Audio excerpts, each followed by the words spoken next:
بنیادی طور پہ قرآن کے اندر 3 مضامین ہیں، توحید کے مضامین ہیں کہ جس کے اندر غیر اللہ کا انکار کیا گیا ہے، دلائل دیے گئے ہیں، غیر اللہ کا باطل ہونا بتلایا گیا ہے، اللہ تعالیٰ کا برحق ہونا بتلایا گیا، اللہ کی وحدانیت کے اوپر دلائل دیے گئے ہیں،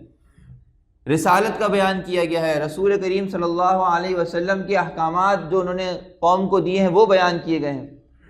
کس کس چیز کا حکم قرآن میں صراحتاً دیا گیا ہے، کس کا اشارتاً دیا گیا، یہ ہمیں معلوم ہونا چاہیے کہ قرآن میں کیا ہے کیا نہیں ہے۔ اسی طرح معاد، فکر آخرت کا ہمیں کلام کے اندر بتایا گیا ہے کہ دیکھو یہ زندگی دنیا کی یہ مختصر سی ہے،